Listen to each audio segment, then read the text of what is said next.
பாரதிய ஜனதா ஏதாவது தவறு இழைத்திருந்தால் அதற்காக தலைவணங்கி மன்னிப்பு கேட்டுக் கொள்வதாக முஸ்லிம்கள் மத்தியில் பேசிய ராஜ்நாத் சிங் ஒருமுறை தங்களுக்கு வாய்ப்பளிக்குமாறு கோரிக்கை விடுத்தார்.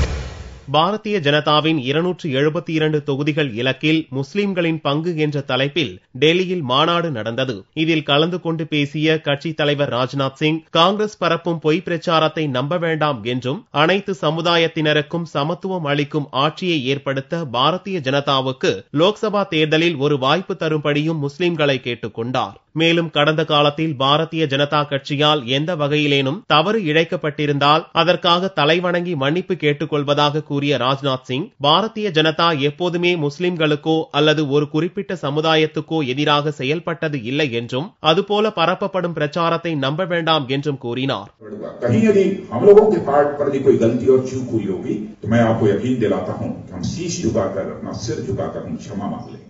ஆட்சியை கைப்பற்றுவது பாரதிய ஜனதாவின் நோக்கமல்ல என்று கூறிய ராஜ்நாத் சிங், சகோதரத்துவமும் மனிதநேயமும் மிக்க வலிமையான தேசத்தை உருவாக்குவதே தங்களின் நோக்கம் என்றார். जिन लोगों ने मजहब के आधार पर इस देश का विभाजन स्वीकार किया है, सचमुच सांप्रदायिक और कम्युनल हैं तो वे लोग हैं भारतीय जनता पार्टी सांप्रदायिक और कम्युनल पार्टी के लोग देश बनाने के लिए राजनीति कर.